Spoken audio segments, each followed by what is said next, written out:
Same start as ever, really. Hi, I'm Ryan, Comrade Bubbles, what have you. I am not an official representative of Onyx Path, I'm merely a fan with a platform. I'm going to open my show notes and hope that my overlay doesn't pick those up instead. Nope, we're all good. Merely a fan with a platform, and as usual, I am incredibly... What is going on with my webcam recently? Incredibly grateful to Onyx Path for the opportunity that this show provides to get to know really cool people within the community, to hopefully build the community slightly. I don't know how effective this show is in building their community for them, but I hope they feel like these 2 hours I get every couple of weeks isn't wasted. Obviously, last stream I missed because it was my birthday celebration. Went to the zoo, saw some cute animals, but I'm back. I'm going to continue all of that good stuff. However, I am disabled. I do experience muscle spasms, which can make writing difficult. I do also occasionally find speaking difficult because of it, so hopefully that doesn't occur, but if it does, I'll try to do what I can. Worst case, I'll turn off the microphone, the webcam. Belated type of birthday, thank you, Custom Blink. It was great day at the zoo. Worst case, I'll turn off the webcam just to make sure I don't make people uncomfortable. I have recently changed my OBS setup, so I will be keeping an eye on that. So if I start worrying about bit rates and things, that's why. It's just I'm trying to get used to the new setup and seeing how my computer handles it, see if I need to change anything. But hopefully it should be fine. My headset feels really weird for some reason today, and I don't know why. It's just off balance. Interesting. Anyway, I do also struggle with multiple trains of thought. It's just something that I have to deal with. So I'll try to finish one before going on to the next. If it's a long one, I will try to acknowledge that I've seen a question in chat. And as ever, as always, please do, as you can see next to me, feel free to ask questions about running or writing role-playing games. Ideally focused on Onyx Path games. Obviously, this is their channel. But really, any game that I have any experience with, I'll wax lyrical on for no apparent reason beyond ego, I guess. I don't know. So before we get into the meat of the show, the content, as usual, the Monday meeting notes are the place to go for any project updates, business plans, etc. The main thing right now, especially for this show, there are two main things. I'll get to the other one later. But right now, there is a Kickstarter running for Trinity Continuum Anima. I'll give you I guess the elevator pitch now. I could probably move that and it doesn't break anything. I'll give you the elevator pitch right now. Anima is 2 games in one. It's a sci-fi Trinity Continuum game, so it's set in the far distant future. On the one hand, you've got real world cyberpunk themes to deal with, and then there's a game within a game. There is a global virtual reality game that everyone plays, and you can play your TC Anima games in that as well. So 2 different games for the price of one. It's set 2084. There we go. What's not to like? Onyx Path have put out a wealth of information about it already. 3 in-setting videos, 4 different episodes of the Pathcast features information on Anima. And there are 2 actual plays up right now. If you click the Kickstarter link, those are all linked right at the top of the Kickstarter campaign page. It is funded. It took about 7 hours to fund, so it's guaranteed. And I believe it's $5 gets you access to the backup previews. Yes, $5 gets you access to the backup previews and add-on stuff and pledge manager things if you cannot afford the full thing right now. So if you're interested in that, I highly recommend checking it out. Continuing on, however, Aberrant. Now, I'll explain, I guess, rather than just saying Aberrant and leaving it like that. Trinity, obviously this season of the show is focused on Trinity Continuum Core. It's the one book you need to play any Trinity Continuum games. Trinity Continuum Core is set default modern day. It's kind of modern fantasy, sci-fi, espionage action games. Anima is set in 2084, the one I've just discussed. Trinity Continuum Aeon, set in 2123, deals with psychic characters. And Trinity Continuum Adventure, set in 1934, deals with pulp action, punching Nazis while fighting robot dinosaurs, all that good stuff. Trinity Continuum Aberrant is set in 2028. Now, it's all sort of a timeline, but they're all multiversal stuff, and not every game is in the timeline in your home games and all of that stuff. But Aberrant, all you need to know is superheroes, right? You play as Novas, you have superheroes. Aberrant is coming to the Storypath Nexus as something you can write material for. This Wednesday, I believe it is, for the templates and the art assets. And then a week on Wednesday, so the 1st, you will actually be able to upload your Aberrant material to the Storypath Nexus, as a community content option. I am working on something for launch day, so if you like my material, if you like what you see here, please do, of course, consider purchasing it to support me, or the game. I'm not going to really say much about it beyond, I hope you like organizations based around super science and giving and things like that, mostly because I started work on it at 8 o'clock this morning.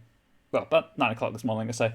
And it's still very much in the, I've got the rough plan and outline stage, everything needs to be written. I spent this morning making items, which was fun. Anyway, that's getting ahead of myself. Other games in the Trinity Continuum line, or another game in the Trinity Continuum line that is being actively worked on is Assassin. Assassin will not be on Kickstarter. Assassin will be available to pre-order from DriveThruRPG, quote, very soon. The feeling is that it's such a fantastic... I'm just going to read from the notes. Because this is such a fantastic spin on the TC core and has the potential to do well wherever we put it, I think we'll be able to get it out into people's hands faster as a pre-order than we could do by any other means. So keep an eye on Onyx Path's social medias for that if you are interested in Trinity Continuum Assassin. If you are curious what that game is, it's you play assassins in Trinity Continuum core. That's it. But it's cool because you're playing assassins in the Trinity Continuum Core's world. And I'm sure that there'll be enough information provided if you wanted to play them in other game system, in other TC books, you could. I mentioned Aberrant. The Wolfenut sale is live. It ends today. If you want any cheap books. Rich Thomas has been reading the script for the pilot pitch for the Scion TV show, so that's pretty exciting. What else? There's the Kickstarter, there's the schedule, there's all of the... also, if you just go to the Monday meeting notes, all of the in-world videos for Anima are uploaded, are linked in the Monday meeting notes. Panels on various things, more Anima stuff, other games, including the Trinity Continuum Anima Storypath Showcase stuff. Quick starts on or jump starts on Astral. Also, if you like the idea of Aberrant playing superheroes, Travis Legg, Plastic Age Plays, the man without whom this show would not exist, because he gave, well, I guess Matthew Dawkins technically gave me the opportunity, but Travis arranges a lot of the Twitch stuff for Onyx Path. Is releasing an Aberrant Tasty Bit on Wednesday. It's a new allegiance for Aberrant called Amalgamated Idea Dynamics, and that's it's another corporation, science-based corporation. I hadn't read that when I started planning the Horizon Initiative, so hopefully what I'm writing that's what I'm working on for the Storypath Nexus release of being able to write for Aberrant. Hopefully it's not too similar. Just looking at what's in it, it doesn't seem to be that similar. Whew. Anyway, also Wednesday, as I mentioned, the art assets and the layout templates for Aberrant. If there isn't a word one, do not fret, dear people, do not fret. I'll upload mine as an unofficial one until Onyx Path get around to it. Speaking of, actually, last week? I think it was last week. What is time? last week I released on the Sluretian Vault. Stops fretting. Oh, good. On the Sluretian Vault, I released not one, but 2 products. One, the thing I made on the last season of the show, which I think makes that the fastest turnaround time for a product from this show yet. Which is cool. People of the Snow being 2 player peoples, 1 subclass for each class in the core rules, and 4 spells.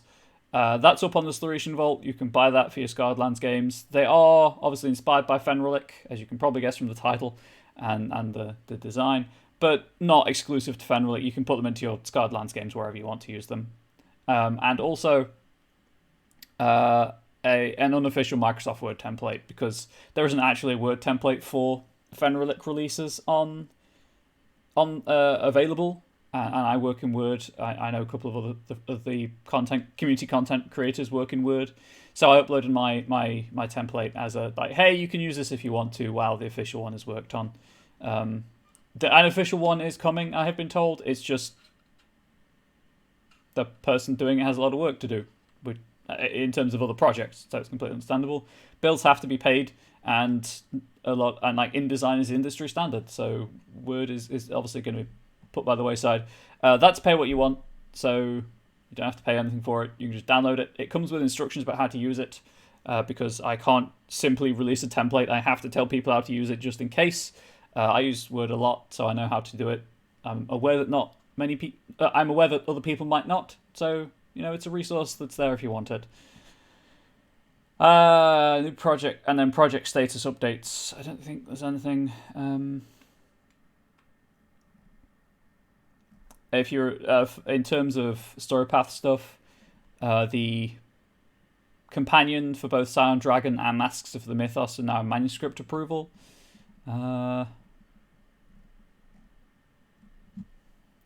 Anima is obviously on Kickstarter. Assassins in art direction. Dragons in art direction. Mask of the Mythos is in art direction. Adventure is in art direction.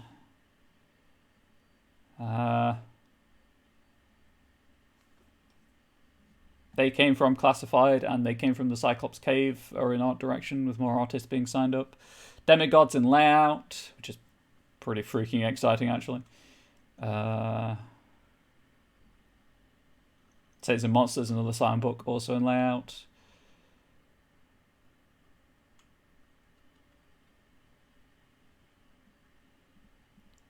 Oh hey, the Aberrant Story Path Nexus materials are improving. Excellent. And then at press is the Aberrant community content, the tasty bits on sale Wednesday, and those are the new things to get to be at press.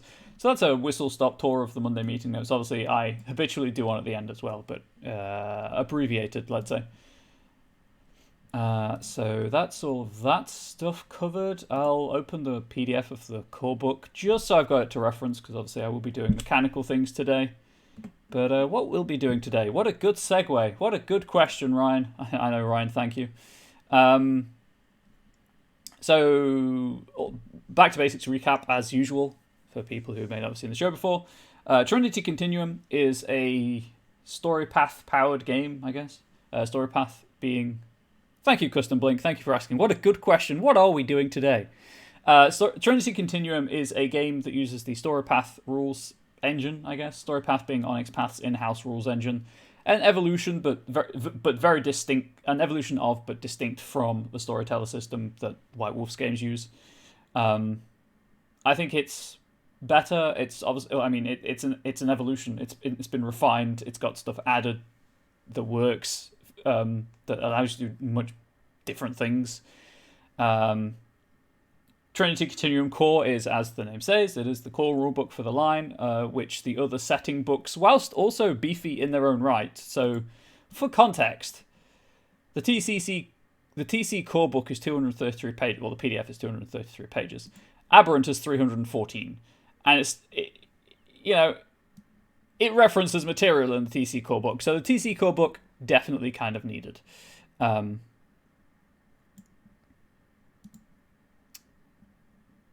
Sorry, I'm just going to check something.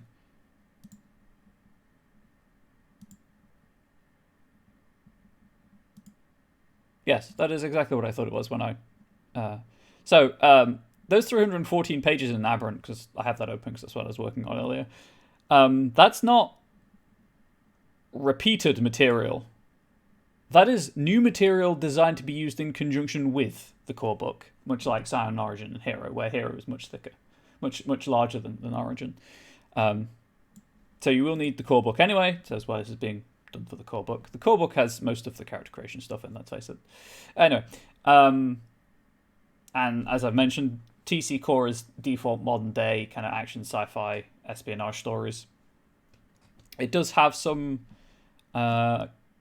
character options for superpowered characters, but not to the same degree as Aberrant. And this product, what did I call it? Horrors of the Continuum, there we go, is designed to provide a toolkit for a horror games set within the Continuum. So, not every kind of horror, because that would be ridiculous. There are so many different genres of horror. I could not possibly cover everything. So, as you can see, I've chosen to cover body horror, cosmic horror, disaster horror, folk horror, and psychological horror. And boy howdy am I dreading getting to psychological horror, which is kind of to be expected. Since we knew we were going to require people to get TC core book, we want to get plenty of bang for their book, so we include rules for talents and Monday action adventure sets, so you can use it by yourself or you can use it to play talents in other settings. Excellent, thank you for the insight to the Onyx Path. That is what I suspected. That's why I guessed that talents were in the core book rather than their own book. I like it when companies do that. Side note. I'm going to hydrate. I've got a bit of like hero worship going on right now. The Onyx Path is listening. I don't know how to respond to this. But hey, the fact that they're not telling me to clear the airwaves means I'm probably supposed to be streaming right now. So that's good. That's good.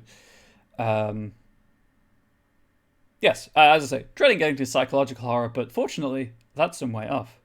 They are always listening. They really, really are. It's scary. Where's the thing? Yeah, many ears, one path. There we go. That's the company motto, right? Many ears, one path. Yes. So first episode, I just talked about safety tools because anything that involves any TTRPG in general, we should be discussing safety tools, but particularly horror, where things are likely to get unsettling, possibly even triggering. You need to discuss that in advance. It's incredibly important. I cannot overstate that. I haven't checked Travis's schedule, but now it's his show at this time. So if you're not supposed to be here, you're fine. Oh yeah, it's more just because the tweet didn't go out. I'm like 99% sure that I should be live right now because I'm on the schedule as being live right now, but I'm always worried about time zone things. But I think that was all the start of the month. Many ears, one will. That works too on StableDS. Also, hello. Yes, safety tools, very important. Please use them in any game. But obviously, as I say, this is a horror game. You don't want to upset people in real life. Upsetting characters. Retweeted. Thank you very much. Yeah, upsetting characters, obviously with player agreement is fine. And if you're sitting down to play a horror game, you probably have player agreement. If you don't, make sure everyone's on the same page. But upsetting players, that's a no. Without also their consent. But so safety tools, I ran through a quick list of those. I say a quick list, it took all 2 hours. And then we started body horror, which I started with a quote from Wikipedia. And because habits die hard, I referenced the data, I accessed it. I could provide the link, but everyone knows how to access Wikipedia, and this isn't an academic text. This is my text, and I decided that I couldn't be bothered. Definition of body horror. A couple of scene mechanics of body horror, a couple of skill tricks to evoke body horror, a couple of edges to evoke body horror, which leaves, I believe, gifts for talents, and that is it for my plans. I think that those were my rough plans for it. Was it 2 mechanics, 2 tricks, 2 gifts. Don't upset players, only set up jokes. Exactly. I'm just trying to run through my mental checklist of my original plan for this document. I think it was 2 mechanics, 2 edges, 2 gifts, and then like not a whole adventure write-up, but here are 3 scenes that you can use as a one-shot, perhaps to demonstrate these mechanics. I think that was my original idea. What I might do is save the one-shot writing until I've done the entire document, just because that way I get a feel for how the document itself is flowing, and if the one-shots are just going to add to it, or if the one-shot's going to detract from it, or if they're even particularly needed. Something I am aware of is that when I do this show, it's not necessarily the best example of project scope, because I don't have a word count to work to, and I can work to word counts, I assure you. I have written essays, many essays, and dissertations. I tend to get a bit ambitious, so I didn't expect, for example, I mean, I knew People of the Snow was going to be long, because I know that writing one subclass for 9 classes has a high page count. Obviously, writing player peoples also increases that, but like with my Scion Pantheon, I didn't realize that was going to end up so long, and the same with the introductory adventure I did for Scion. Originally, like the first season of the show on this channel was far broader in scope than I expected it to be. So, hey Alan, how you doing?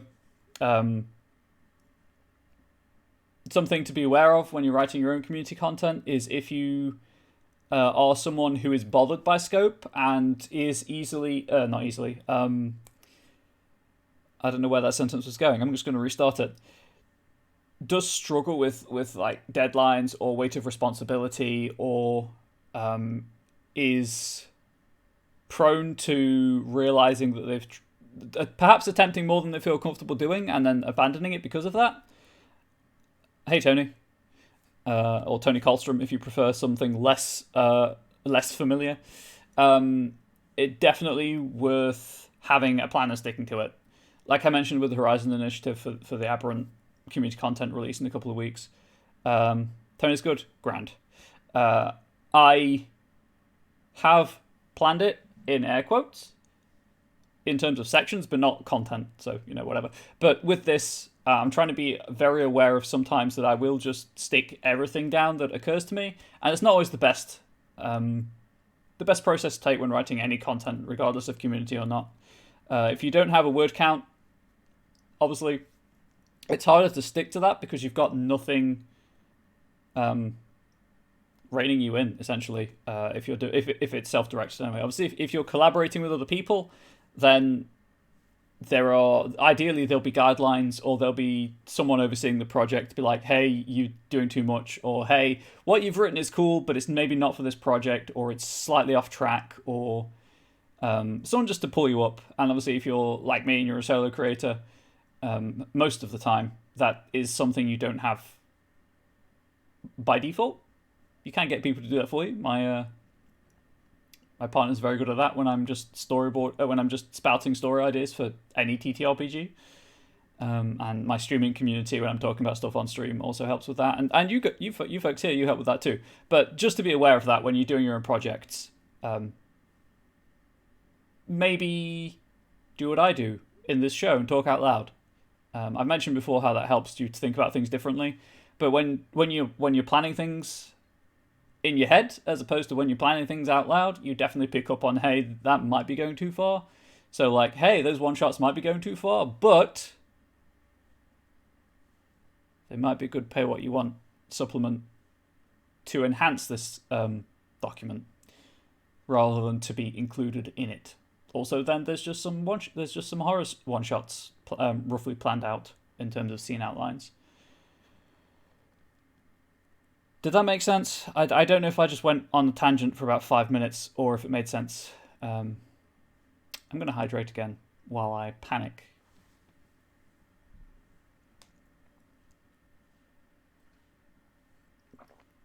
Oh, good. Good. Also, OBS seems to be holding steady, so that's grand. All right, I'm going to stop stimming and get back to my keyboard.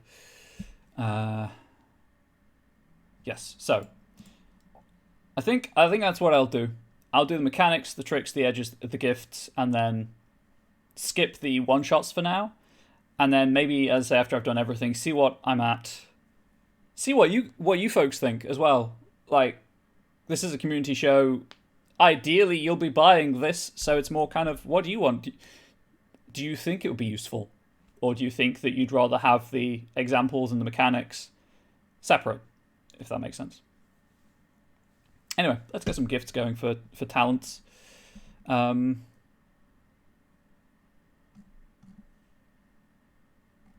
Cool.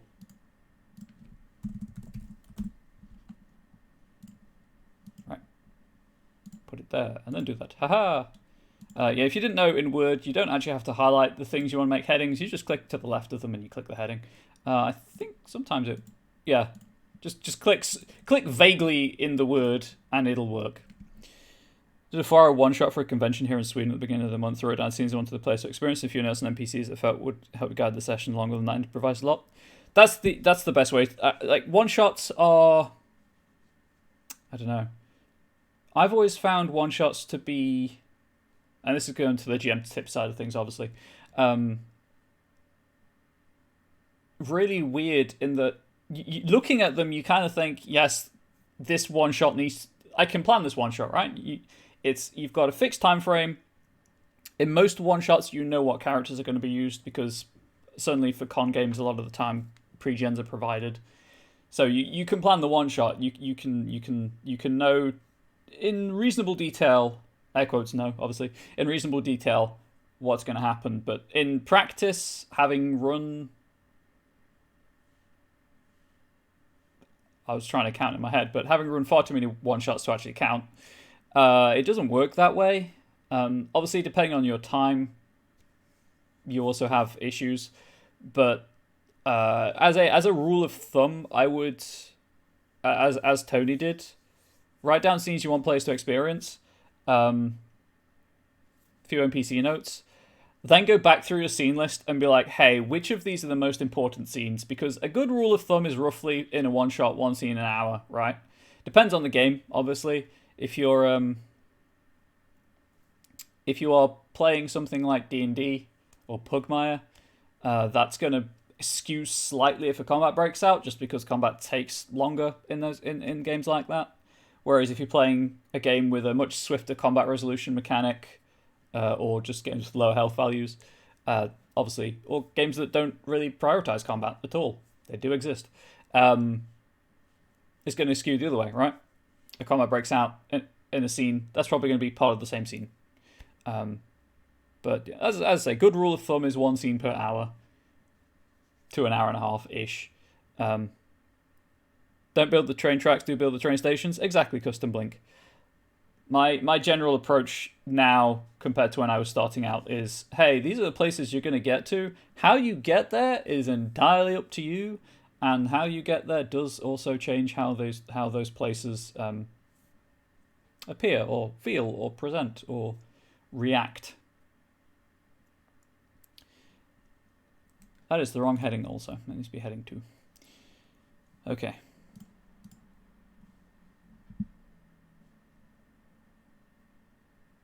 So maybe I will do. Maybe after I've finished this document, I will continue the season and just do like a, hey, this is how you can do one shots, and then just do a couple of streams on writing one shots for TC Core using the mechanics in this document. Obviously, I was gonna say I'll copy them over so they're all in the same place, but then I'm like, then why would you buy this document? Why would you not just...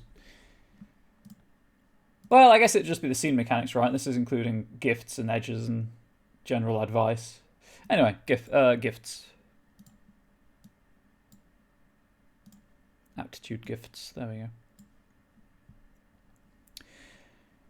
go. Whoop, nope. Please get out of here, screenshot. How did I do this before?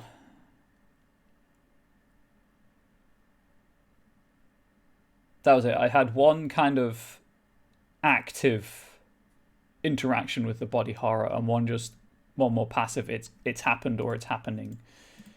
Oh, hey, word's broken. So let's continue with that. Those are physical edges, so...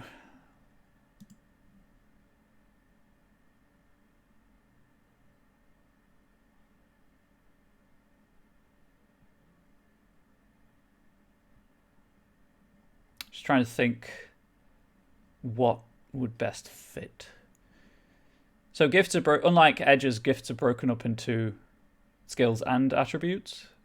So it does add a couple of extra things. The body horror to me would indicate that it'll be a physical attribute that is involved. So might, dexterity, or stamina. The trouble with talents is they are relatively superhuman. So a lot of the stuff they can do, if a normal person did it, would be body horror, or you could just reflavor it to be body horror.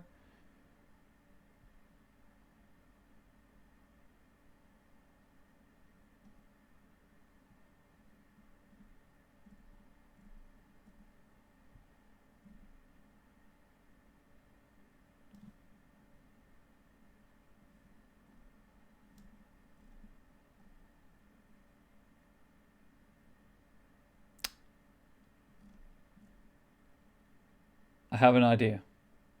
And it's the classic bone weapons.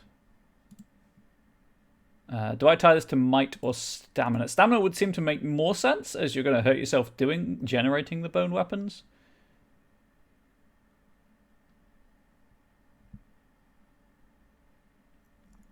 I think that makes more sense. I need to. Where are the keywords? Where are the tags? Ideas are the most dangerous of things. They are, especially when I have them. Oh, it's just momentary. Gotcha. Okay, let's do it. Bone weapons. All right, I need to. Let's assign this to stamina.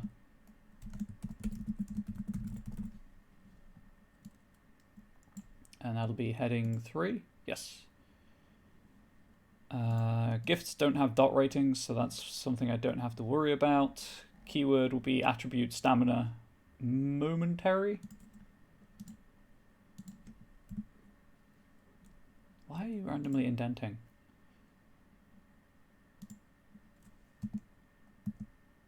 What punctuation is going on here? Oh, it's the section break. That's what's going on. Anyway. Yeah, if you didn't know, I think I sent me a message on Discord. I will check. If you do want to do work in Word for whatever reason you didn't know, on the home bit of the ribbon, this symbol, the pilcrow, shows you what punctuation is active on your in your document.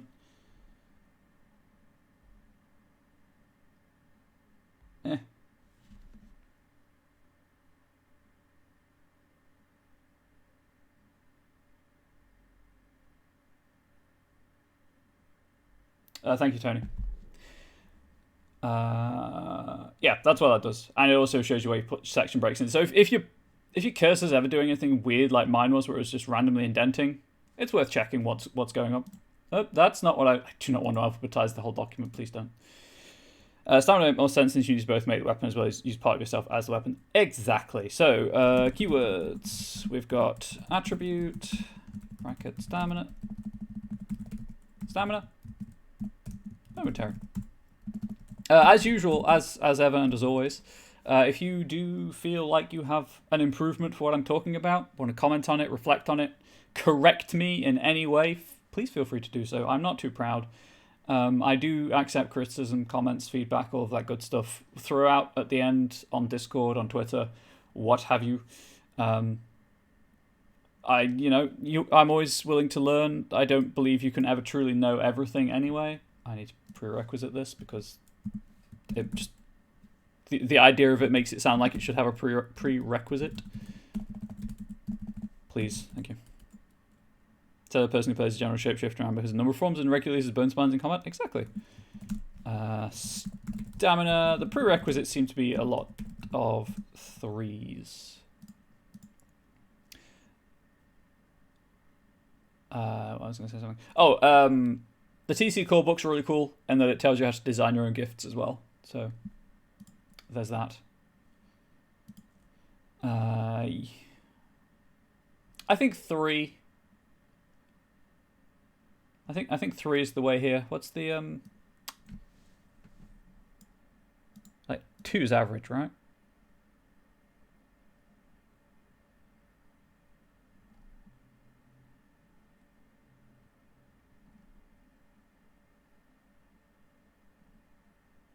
think 2 is average. I'm just going to say 2 is average. I'm just going to assume 2 is average, and I'm going to put 3, because 4 is very high, whereas 3 allows most characters to get it, even if you don't have a particularly stamina-based build. 1, 2, 3. I will obviously replace the asterisks in the final product. I'm just using them in Word for now, because I don't have an icon of a dot to copy-paste. And then after the keywords and prerequisites, we go into the narrative, which is about 2 sentences-ish, and then the mechanics. By focusing on the flux within you. Hey, Unstable House, it's you.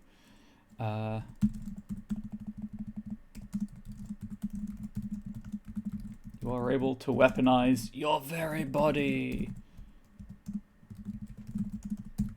Spines, blades, and other weapons force their way through your skin with but a thought. System. Pause to hydrate and for dramatic effect.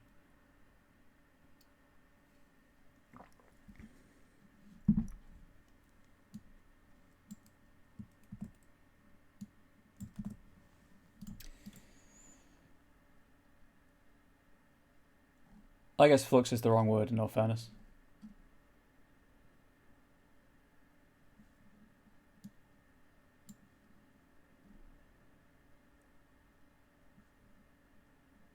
Is it? Wait. Stupid brain, I've been reading Aberrant. I think flux is good for talents. I'll just check. I'll just put call inspiration, it'll be fine. It'll be fine. No, flux, there we go.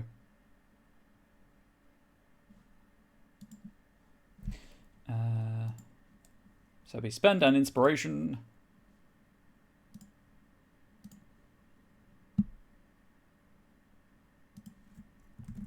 Oops. Nope, that's not what I wanted to do. There we go.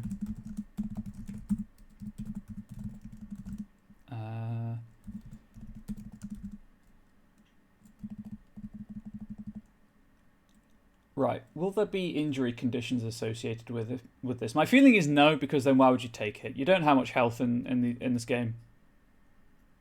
So I feel like an injury condition is an unfair penalty, let's say.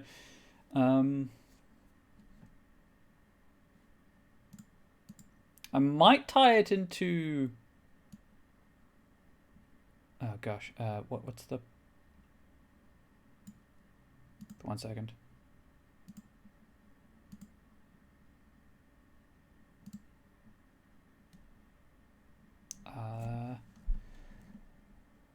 Trying to find something, don't mind me. Navigate the book faster. Faster! I think it's a talent thing.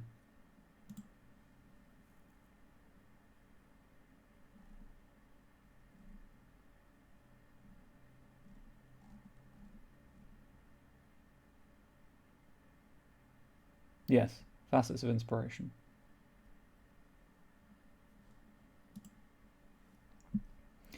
Okay, spend an inspiration to create a weapon made of your own bone. This weapon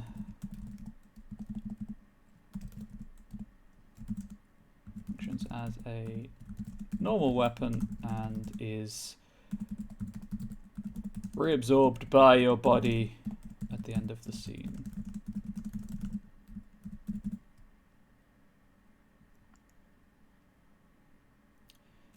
It has the following tags. Now I have to make a judgment call about what seems reasonable, but hey, let's talk about tags in Trinity Continuum, shall we? So, unlike in other games, KOF, D&D, I guess Pugmire, make it relevant to Onyx Path, there are no really defined weapons as such. Weapons are equipment that have specifically weapon tags. I'm just going to move this so I can see chat and the PDF at the same time. Whoop. Oh, that's horrible. Oh, I've broken my overlay. Hopefully everything's fine.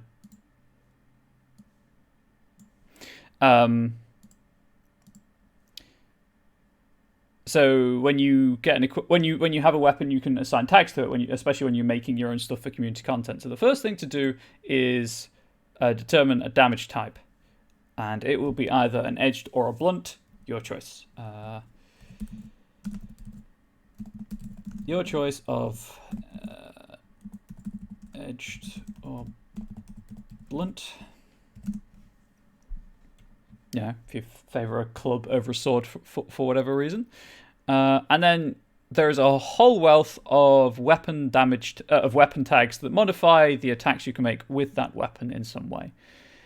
So I'm not going to discuss all of them, obviously. And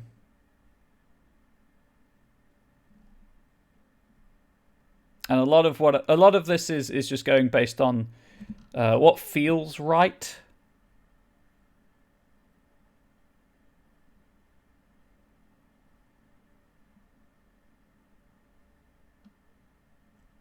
Yeah, weapons start with a single tag. And each dot of wealth gives the weapon an additional tag, but as you're not spending wealth on it, that's fine.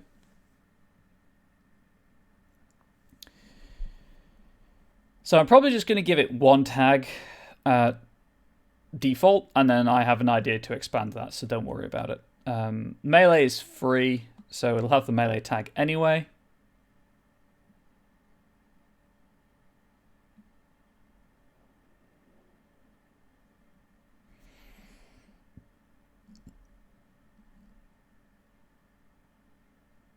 There we go, worn, that's what I was looking for.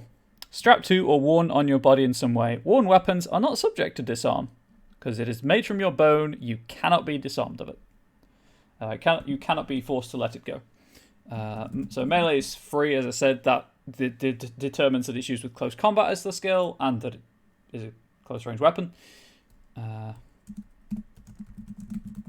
worn. For every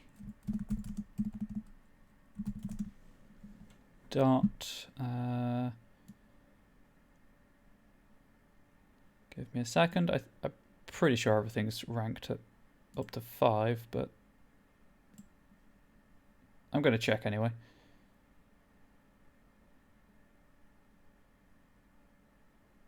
When I have the stream, the word is a bit small. If anyone else has a problem, it would be useful to zoom in. 10-20% viewers have word not in full screen. No, but I'm the only interesting in my opinion. I'm already zoomed into 130. My issue is if I zoom in any further, I find it difficult to work on it. 140 I can deal with, but 150, it's too big for me. But I'll certainly go up to 140 for you. And also, welcome, first time chatting in the chat. Thank you for the reflection. Yeah, the main thing is balancing me being able to work on the document and then you're being able to see it clearly.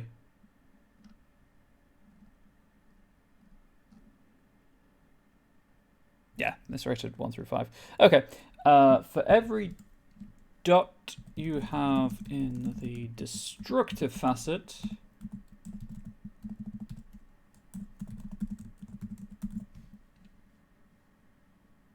let's say every 2 dots you have in the destructive facet, you may add another point of tags when you activate this gift. So destructive goes up to 5, so you can have a maximum of 2 additional tags.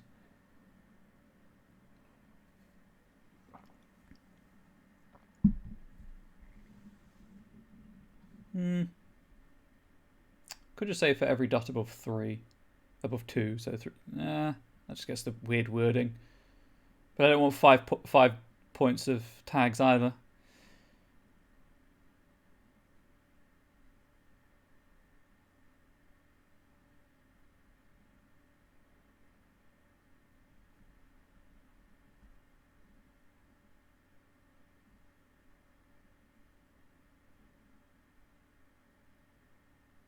Could tie it to inspiration.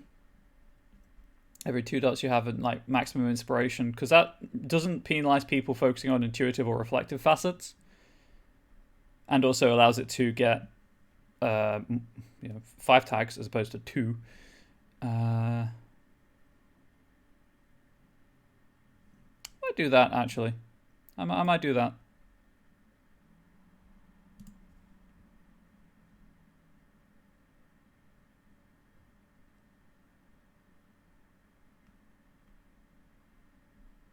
Yeah, let's do that. So we'll go with for every 2 dots of maximum inspiration you have. There we go.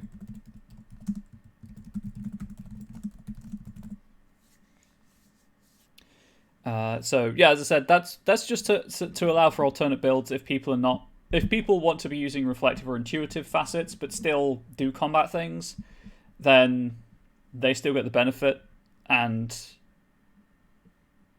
I'm all for more people having options than fewer people, if I'm being honest. It's also, I only said destructive because it is a weapon thing, but realistically anyone could have this and generate bone weapons from themselves. So that's bone weapons. So that's the very active, I'm engaging with the body horror side of things. That's what's the passive, the body horror has happened. Oh.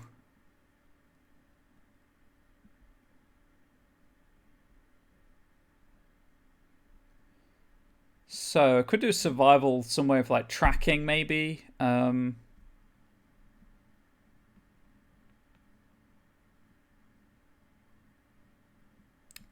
Command could be like a, hey, I'm horrific now. Do what I say.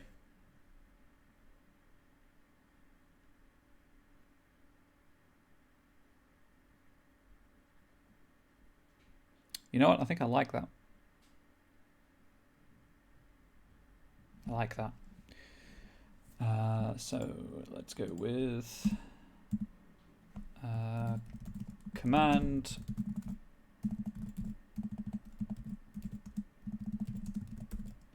horrific mean heading 3. Yeah, got it right. And I'm just going to copy this and then just delete the text from it. Oh, whoops, nope, not that line, that line. Delete this text because I don't need it.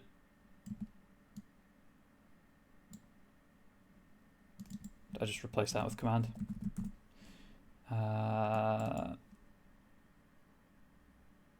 And then these are alphabetical, so that goes there.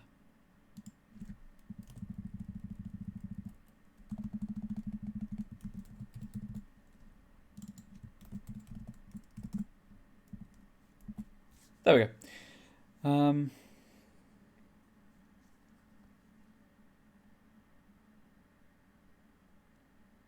I feel like this is more just going to be an enhancement thing. I don't think inspiration needs to be spent for this. I think this is more just because, well, so here's my thought process, right? If you're spending inspiration, that's an active thing. That is an act. You are doing that. You are triggering it by spending the inspiration. So it's not really this has happened to me. It's I'm encouraging this. I'm using this. I'm worsening it, perhaps. So if it's a default thing, if it's always on, then you have no choice in the matter, right? It's happened. You have to live with it. So I don't think there'll be an inspiration expenditure for this. I think it will just be default. You can try to cover it up through mundane or talented means, but if you don't, this just happens. Okay, so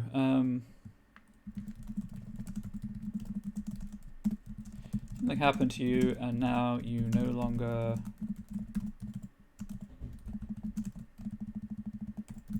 resemble the person you once were.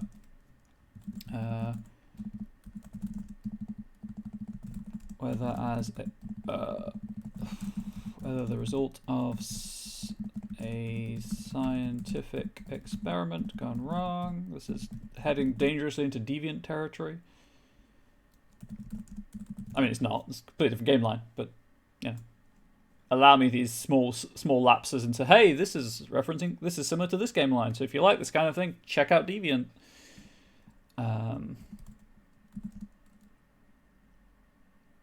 Whether the result of a scientific experiment gone wrong or I don't want to say accident. I mean, yes, body horror does draw on actions, but a lot of the time it's something very active rather than just, hey, this happened.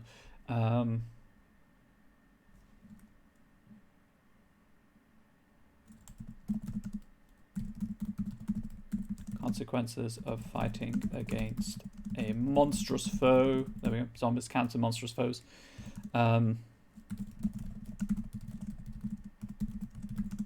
Is visibly, horribly altered.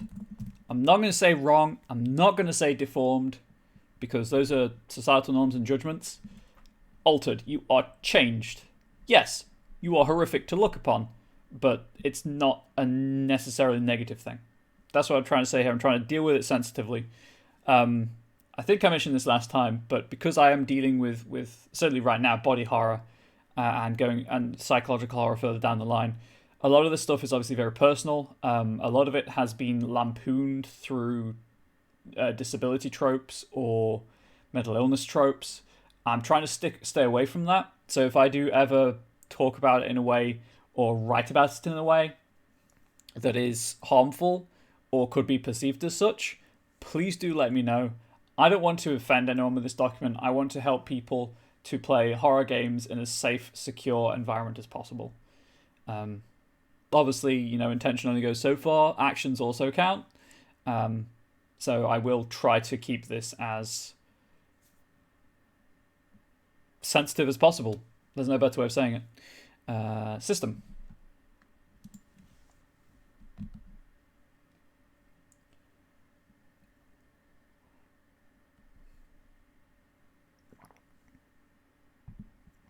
I think minor characters will just automatically be intimidated or scared. An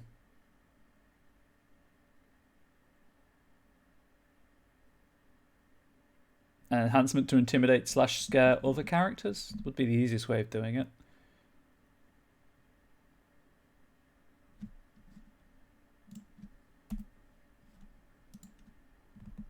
Yes, let's go with that.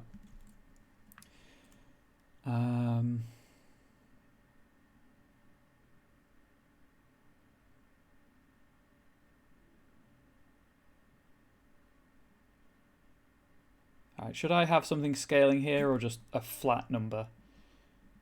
Pros and cons of both. Flat number, it's reliable. It's going to be the same every time. You can scare like 4 minor characters, gain enhancement 2. Or 6 minor characters, gain enhancement 3, etc. Scaling, how would I scale it? There's no inspiration expenditure, so I'd have to scale it. I'd have to tie it into something that already exists.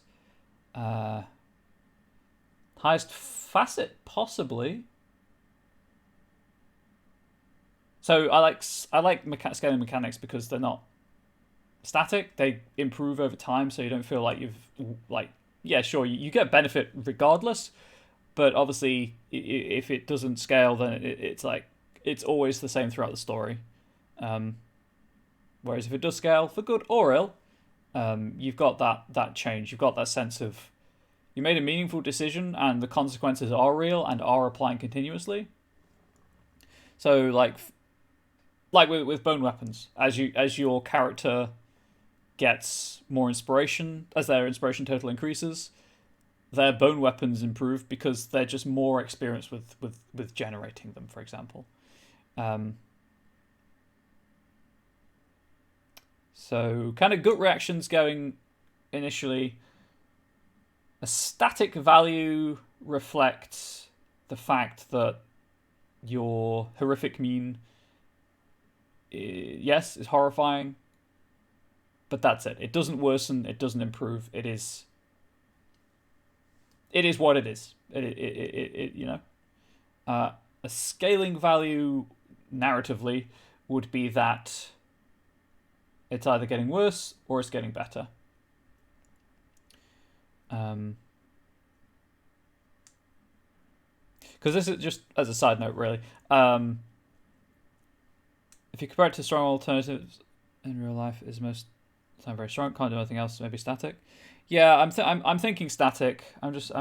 So thank you for the input. I'm just talking through decision making for other people who sometimes aren't. I know people put this on the background and stuff like that, so I'm just trying to talk things through for that, and just to, yeah, your sentence makes sense. Don't worry about it.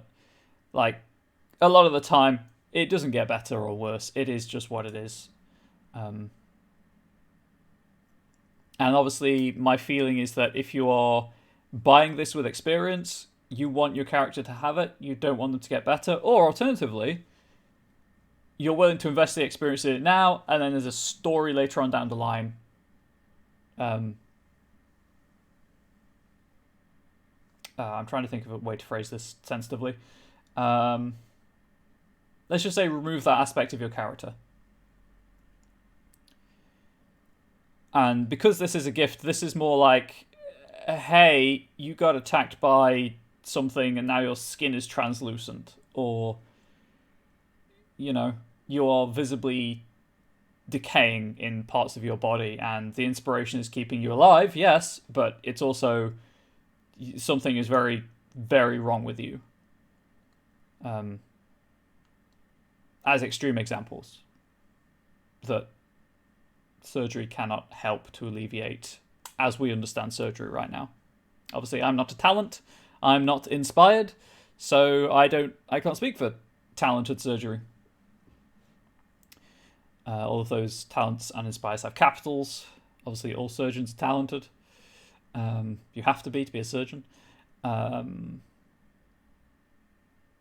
Yeah, so a scaling number can go up, but also if something that I try to bear in mind when writing any community content is that your material may not be being used exclusively with the core material, and other material may be influencing it from community content sites or from the story guide's own brain. So things that go up can also go down. So it's always worth setting minimum values, or if you have anything that scales, figure out the consequences if it scales down. So in this instance, like it would, if I could perhaps tie it to command, be like you get an enhancement equal to command -1, but then you'd have to have a minimum value, because at command 1 -1, you've got an enhancement of 0. That experience is wasted because it's functionally not doing anything. It's just there on your character sheet for no actual benefit, or hindrance, as the case may be.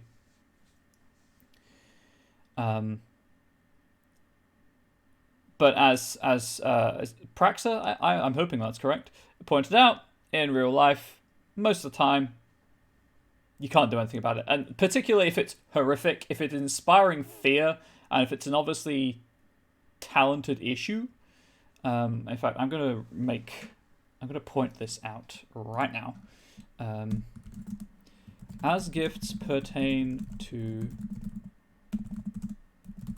talented characters, any gifts you create, as well as the two presented here,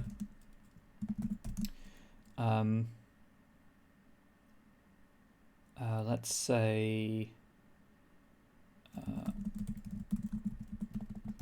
are concerned with the extreme effects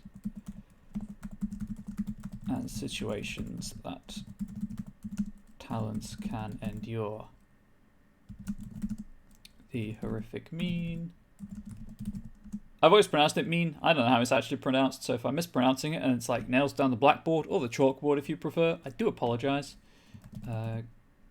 Gift, for example, reflects skin being turned translucent, sloughing off, I guess you're not sophisticated enough to follow with your thoughts, but in general, yes, I agree with your opinion on scaling. If I can clarify anything, please do ask. If I don't want people to watch this and not follow completely. I'm happy to repeat myself in a different phrasing or with different words or just slower. I do apologize. I know I speak quickly sometimes. It's an anxiety thing. Praiser? Okay, I will try to remember that. Thank you for correcting me. Something off or similar.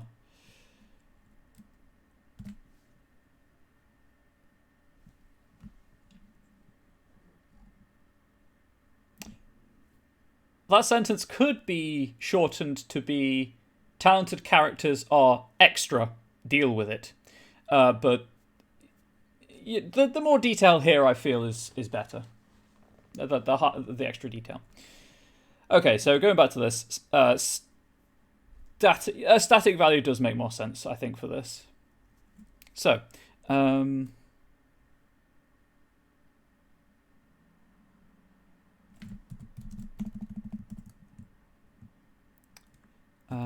let's see. Let's say minor characters suffer an increased.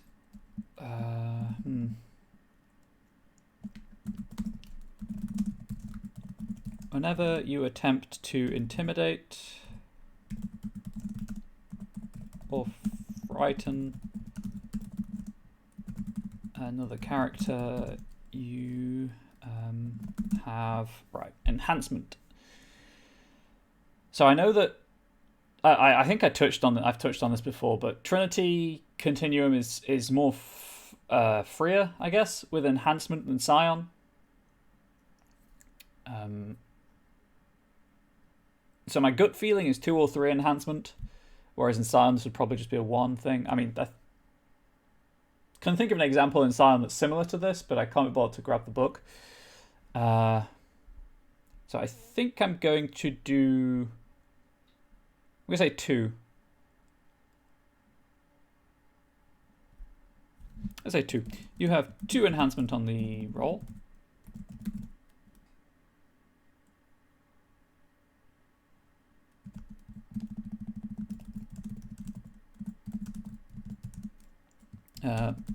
Minor characters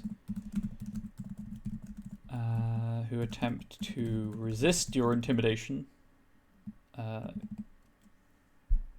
Let's say who attempt to resist this suffer a +1 difficulty. That's not how it's worded. That is not how that should be worded.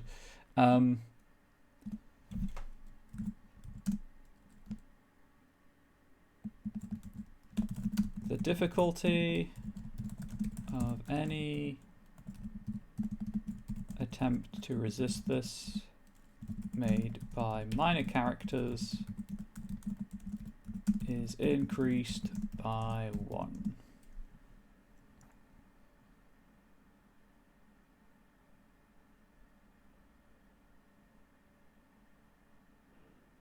Does this need anything else? It is a gift. Right now, this feels more like an edge. I say gift in air quotes. Obviously, this is not a great thing to have.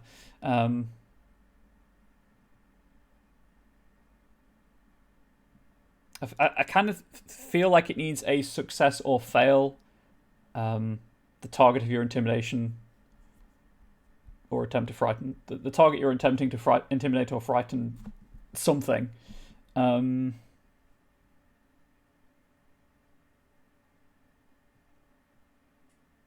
Complication, maybe?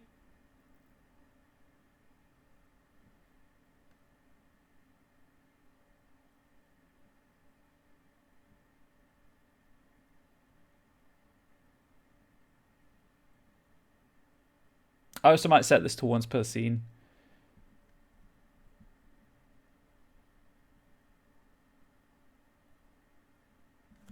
I was checking other command gifts.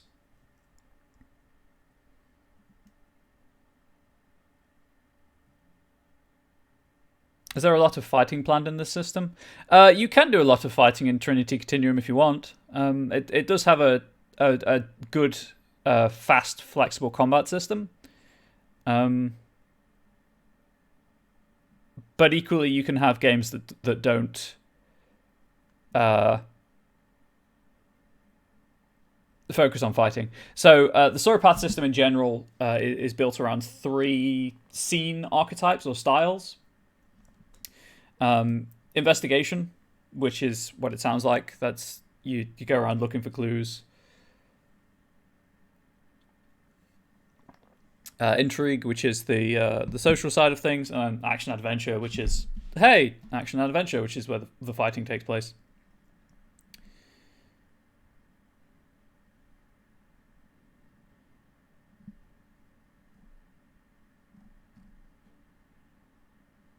Yeah, exactly. So that's why minor characters are characters that are largely inconsequential to the scene.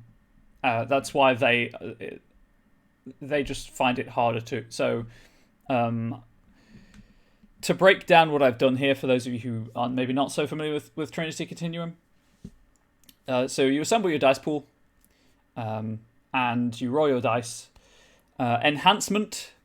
As long as you get one success, enhancement is an automatic success. So in this instance, you'd have 2 automatic successes because of how you look. Each roll has a difficulty. If it's resisted, the difficulty in this instance would be your dice pool, but you gain the enhancement from the mean. So you're already getting 2 automatic successes. And then if it's a minor character, with the difficulty being increased by 1. Functionally, I could have put that as you gain an additional enhancement when using this gift against minor characters, which I might do, thinking about it just to make things simpler. Let's do that. Whenever you attempt to intimidate or frighten another character, you have 2 enhancement on the roll. Semicolon, you gain an additional 1 enhancement. That's not how you spell that word.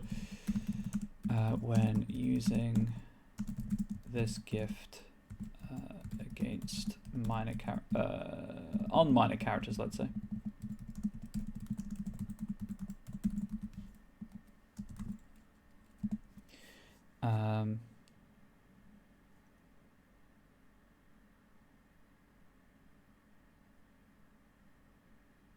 This also feels more like a constant than a momentary.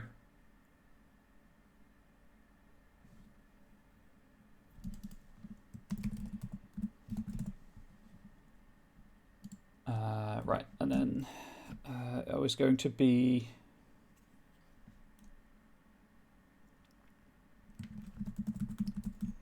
regardless of the success or failure of any rolls to resist your attempt to intimidate or frighten,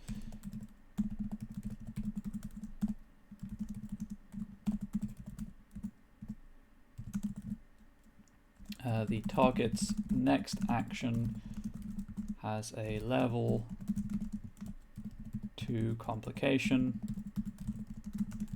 as they are shaken by your... I'll just put mean, but you know, it is what it is.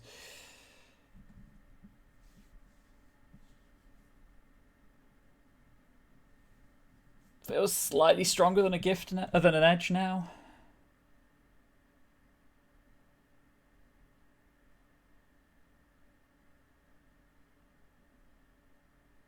The thing is, because it is constant, I don't want it to be like, hey, you can do this, this, and this all of the time. But equally, as I said, I don't want to be spending inspiration on this because I don't want to engage with it in that way.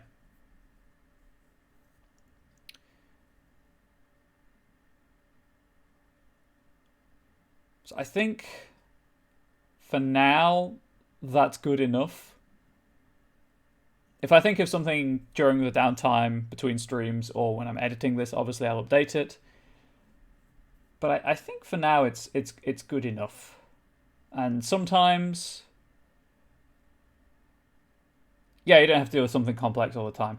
So with the bone weapons thing, that can be slightly more complex, more powerful because you're spending an expendable because you have to spend something to activate it.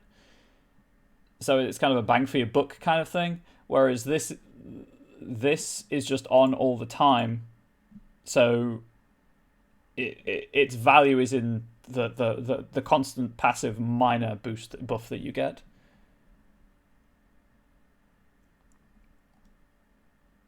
Sometimes when you're doing community content also, like obviously this is a weird example. This is one of the places where the show falls down is like, yes, I can show you how to write community content, I can talk my ideas through, explain things, answer questions, but this isn't the typical scenario. And I would be lying if I were to say that being watched whilst doing this, or talking constantly whilst doing this, or being very aware of the time because of the time constraints I'm working under, all of the things that go on behind the scenes when streaming, all of that does distract obviously from the writing process. So sometimes I just have to accept that good enough is the best I'm going to get with something. I don't know why that's flashing up as an error, but we'll just get rid of that. In fact, just in general, sometimes good enough is all you're going to get. There are some things that I noticed when I was going through the Scarred Lands document that as I said, I released last week, where it's not 100% what I want. Like, it's not perfect, but it does what I want to do, and I can't think of any way to do it better. So it's good enough. And sometimes them's the breaks. That's all you've got. We're all mortal. We're all fallible. There's Hey Harry, having people spectate the creative process can be odd, but I think you do a great job. Thank you. I appreciate the support. So I think I'm going to settle for good enough or horrific enough in this instance, and we're going to move on to cosmic horror. So as I did with body horror, I'm going to go to Wikipedia and I'm going to grab the definition of cosmic horror, if Wikipedia has a definition for cosmic horror. If not, I'm going to be left with the unenviable task of defining it myself.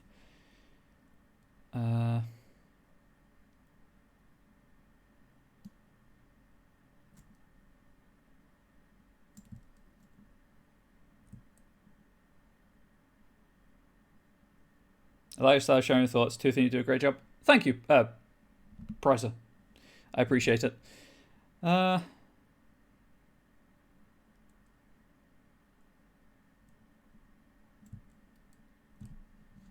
I'm just going to do the whole copy a block of text thing.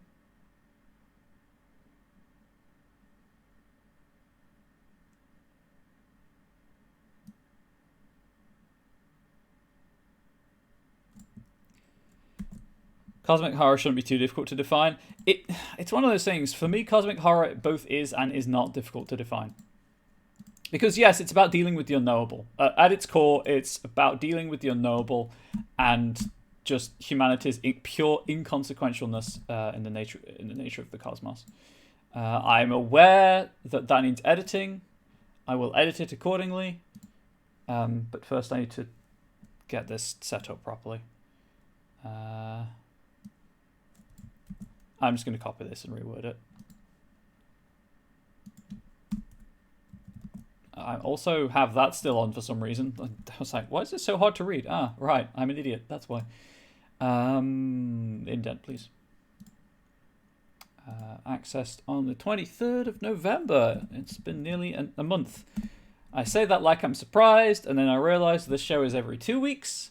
And hey, when you miss one, that's a month. Why do people watch this? Why do people buy my content on the community content sites? Look, if I can write material, anyone can.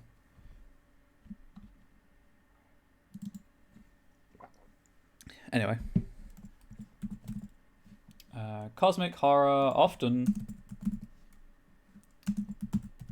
deals with themes of cosmic dread, forbidden and dangerous knowledge. I'm just gonna cut that out and do a good old ellipsis to indicate that something is missing. Non-human influences on humanity, religion, superstition, faith, no, yes, so that's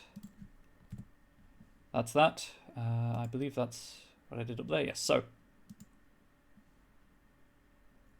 Ikara Material, you've certainly made good enough suggestions that I have no reason to doubt that you can. Again, just kind of a stylistic thing.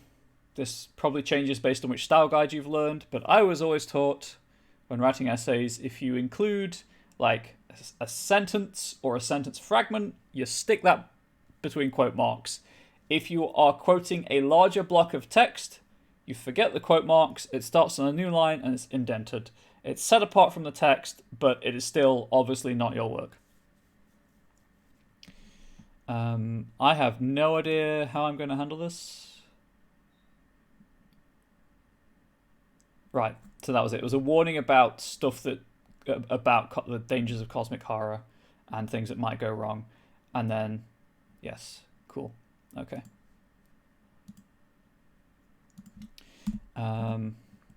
Right, so when I'm just gonna get this out of the way first. Never taught technical writing in college. Oh well, I mean, I had an entirely coursework. Well, not entirely.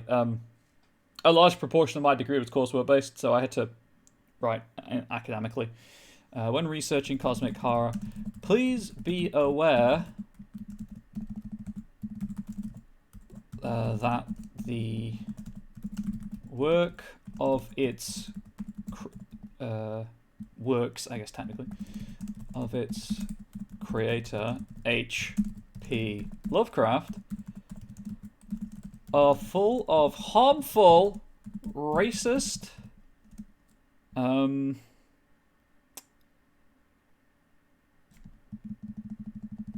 of harmful tropes covering topics such as racism and mental health. I'm just going to say this outright. I like Lovecraft's writings. I hate Lovecraft. There's no reason to be that level of racist. Lovecraft was so racist, a lot of the racists at the time said, whoa, that's too much. So, there we go.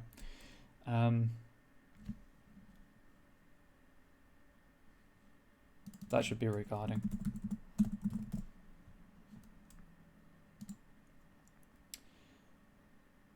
Oh yeah, Ari, if the thing is always, if you want to know how racist Lovecraft was, do not look up the name of his pet. Just don't. Like, it's that bad. His works are great. You know, reading them critically and engaging and being aware of the negative tropes that he uses. But yeah, he himself, no. Those of you who may not know, as cosmic horror is kind of a subgenre, H.P. Lovecraft was writing around the turn of the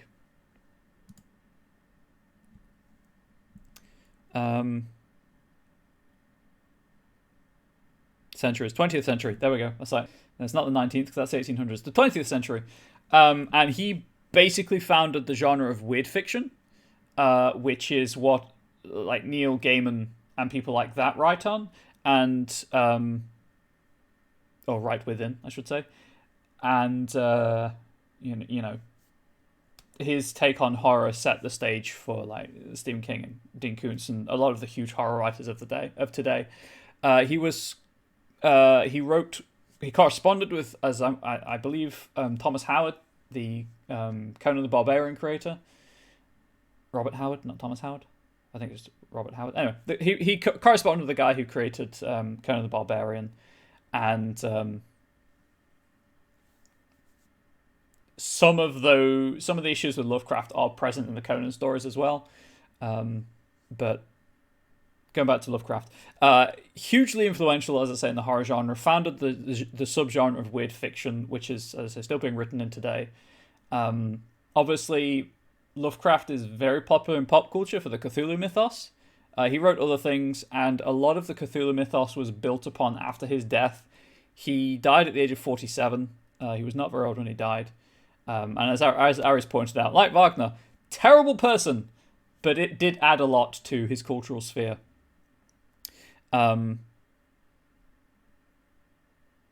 According a 1915-35 member says that he correspond Ashton Clarke and August Derleth as well. Yes, Ashton Clarke and August Derleth, I believe, were the ones who carried on the Cthulhu mythos.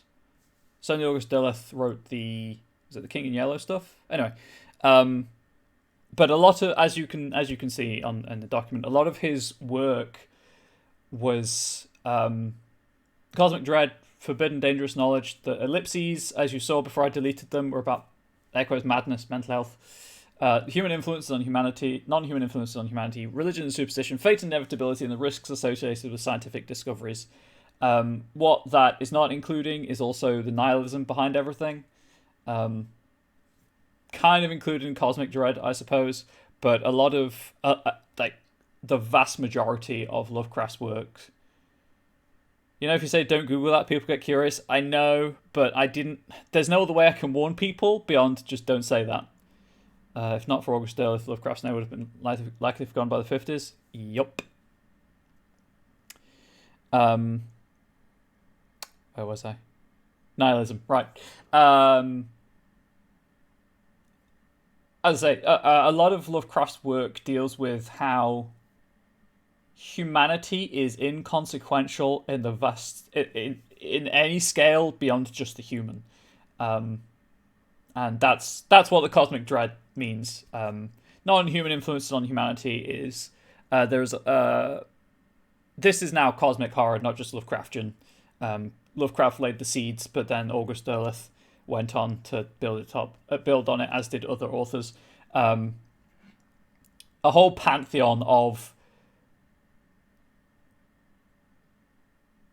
new Christocentric language gods. I'm going to have to use the word gods, but they're not really gods. Beings from beyond human comprehension, beyond the dance of the spheres, who really don't care about humanity, who in many cases don't really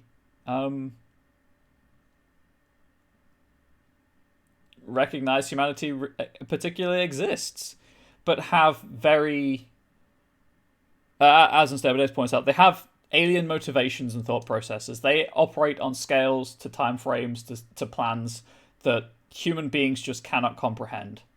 And so a lot of cosmic horror is ultimately boils down to helplessness and the fact that, obviously, as the, I'm going to say dominant species on the planet, it's up for debate, but as the dominant species on our planet, air quotes, we like to posit ourselves as important. And obviously, human ego, to use psychological terms that perhaps may not be as accurate as once they were believed to be. Let's say self-esteem. That's better. Healthy self-esteem posits that you are important, that you have worth, that you have value to the world, that you contribute to society. And a lot of cosmic horror deals with the fact that what is out there cares not one whit for you, and ultimately nothing you do has meaning. Which, you know, I believe that my personal feelings on the matter. Like, I'll try to make the world a better place, but ultimately I am but a speck of dust in the eye blink of eternity, and in 100 years from now it is highly unlikely that anything I do will have made a difference. But if I can make people smile today, I will. So that's what that's all about, and kind of forbidden knowledge and poking around in places man was not meant to poke, etc., etc. So that's the rough underpinnings of cosmic horror. So I'm, in fact, going to include that. Google at your own risk. If you wish to know more about this, to engage critically with Lovecraft's works, please do engage in very careful research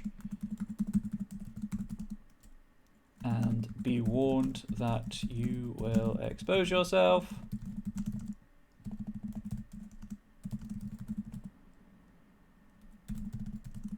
potentially damaging subjects. Let's say harmful. Because you might not come across certain things, but you might, so.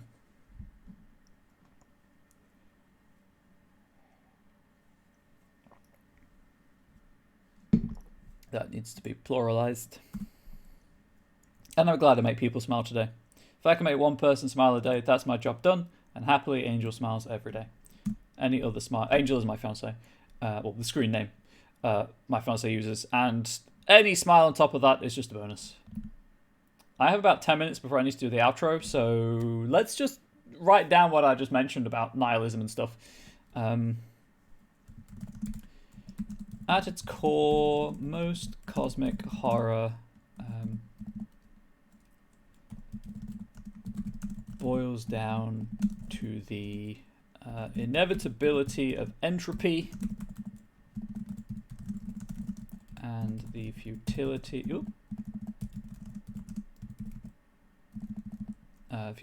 of I guess hoping that your actions will have long-term effects.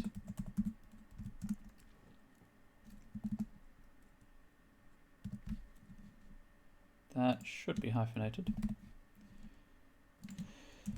This is typically done through encountering beings who exist outside of known reality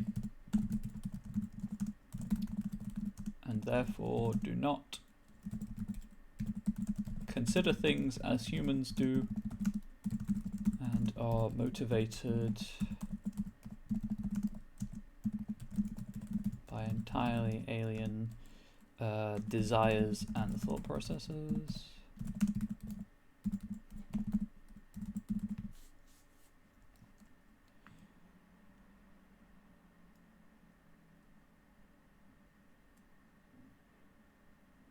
I feel like that sentence needs improvement, but I'll do it late. That's a Future Ryan problem. Side note about Future Ryan. Future Ryan always thinks Past Ryan is a scumbag. But there we go. That is a conversation I need to have with myself.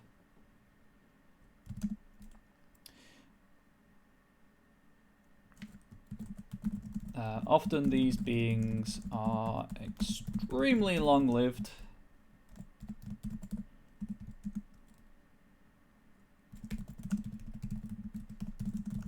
Nigh impossible to kill and care not one whit for humanity if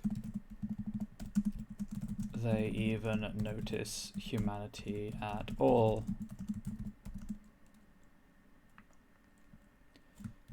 Many of the beings encountered in this genre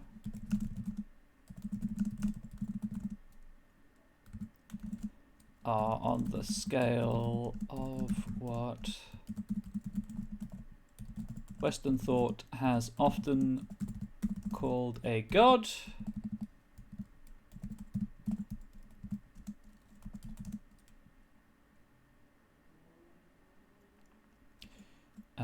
but are not necessarily such. So a good example of this being Cthulhu. I mentioned Cthulhu earlier. Cthulhu's a priest. Turns out, just happens to be, the size of a skyscraper, and horrific to look upon. But Cthulhu, I guess. Why am I gendering an immortal entity from the dawn of time?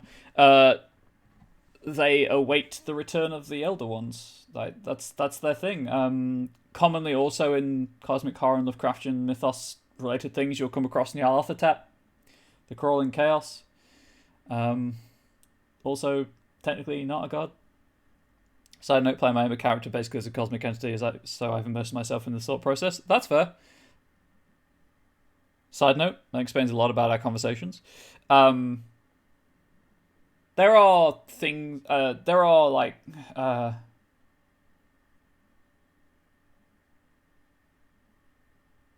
how to say this. There are beings in the mythos and in the genre that do have a positive relationship with humanity. Nodens being one of them. But again, it's kind of like the positive relationship you have with your pet. We're not equals.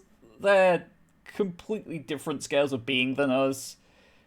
They just don't happen to either want to kill us or regard us with indifference.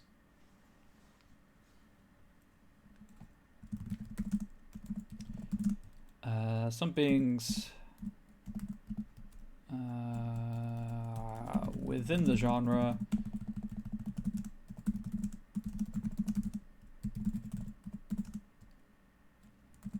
do have a positive relationship with humanity. I'm going to use the pet metaphor, but it is closer to that of a person and their pet than a god and their faithful worshippers.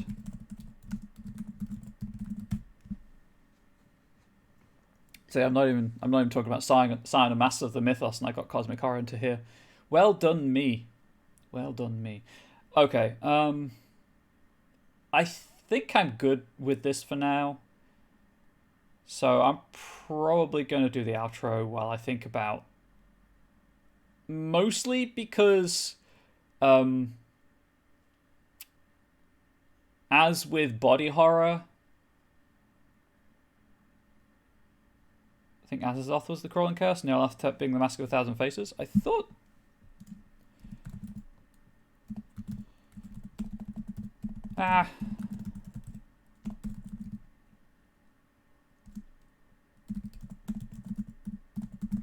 Yeah, cosmic beings regard you about as much as you regard an ant, if at all.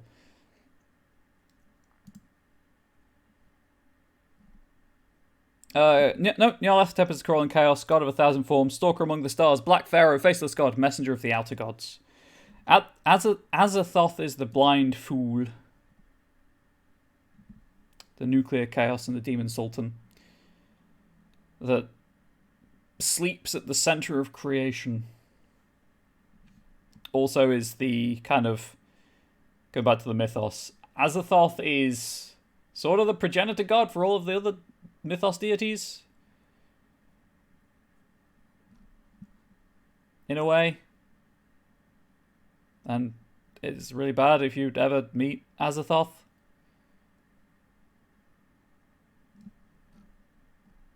But as you can probably tell from the epithet Demon Sultan or the Black Pharaoh from Nyarlathotep, Lovecraft's maybe not the most PC of authors.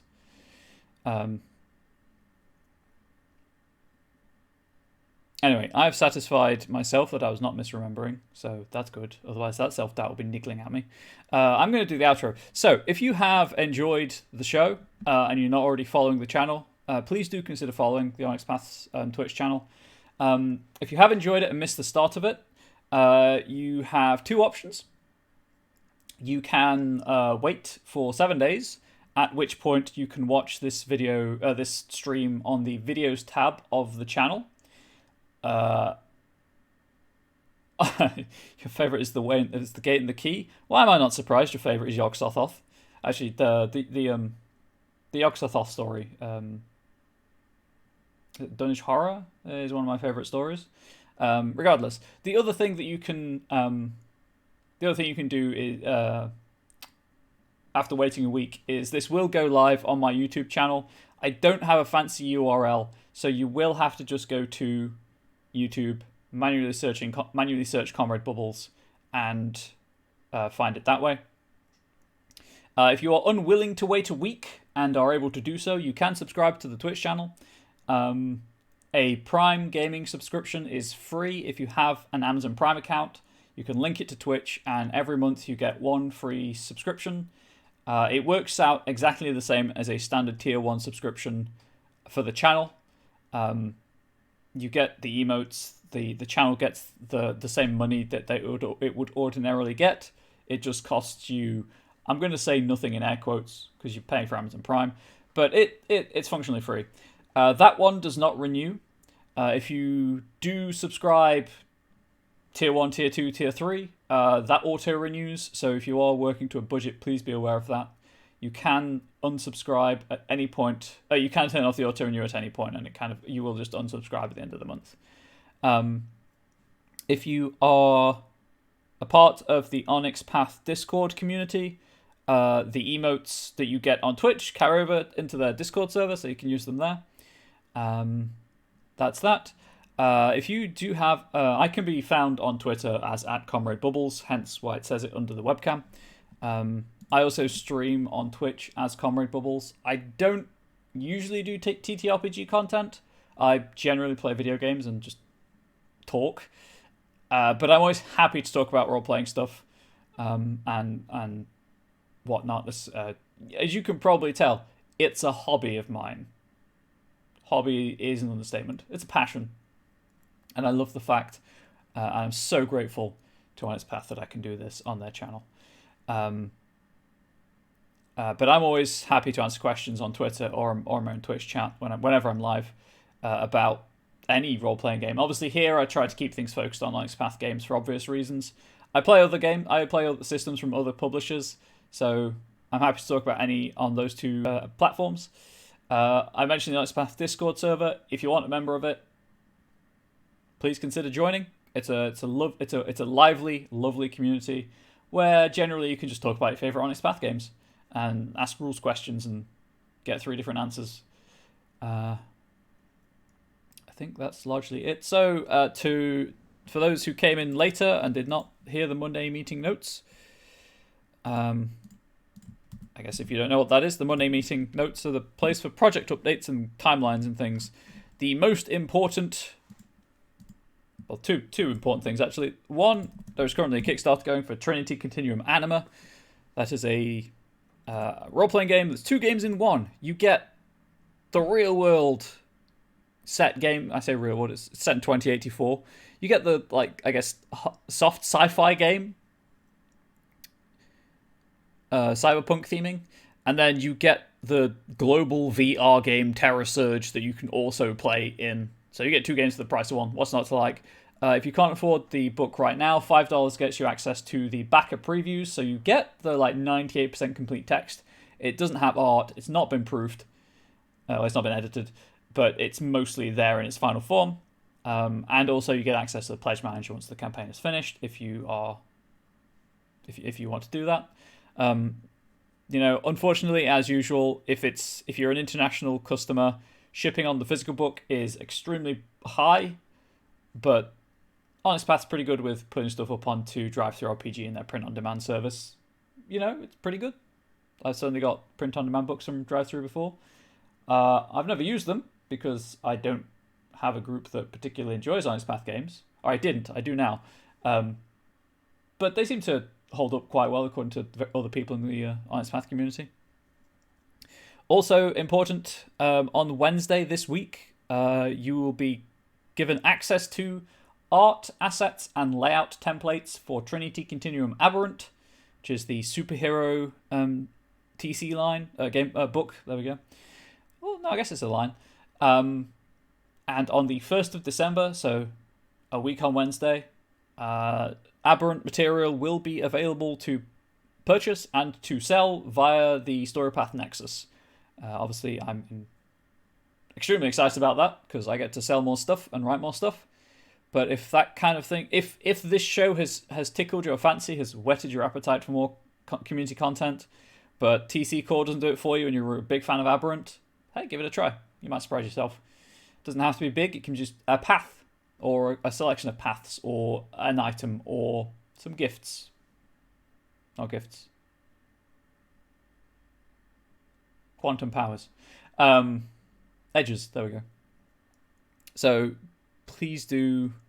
I say it a fair amount through in this show, but if I can do it, anyone realistically could.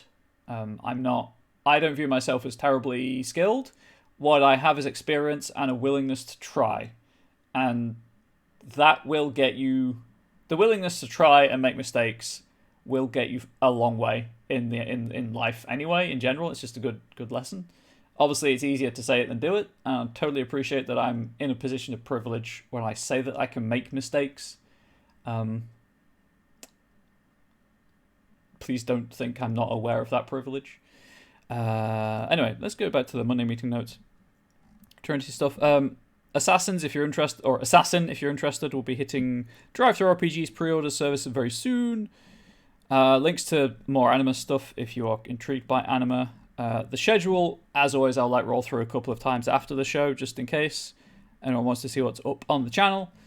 I think that's largely it. I know I'm ending a bit early today, but it is what it is, and I'd rather not get halfway through a paragraph and have to stop.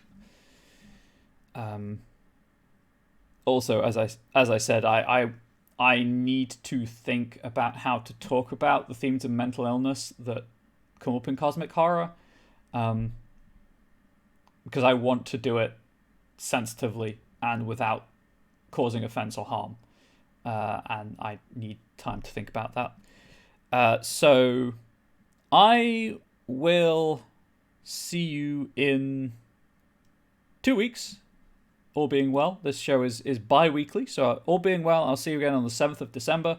Just fair warning. The show after that will likely not happen because it's the 21st of December, and I'm 80% sure that I'm traveling that day. So the next show might be the last one of the year, but I'll let you know next stream, if that is the case. So thank you all for watching. I really appreciate it. I'm sure the Onyx Path do as well. The only thing that really is left for me to say is my habitual: please do stay safe, please do stay healthy, please do stay wholesome, and please come back next time? ? Anyway, I'll see you around. Have a good 2 weeks, and yeah, peace.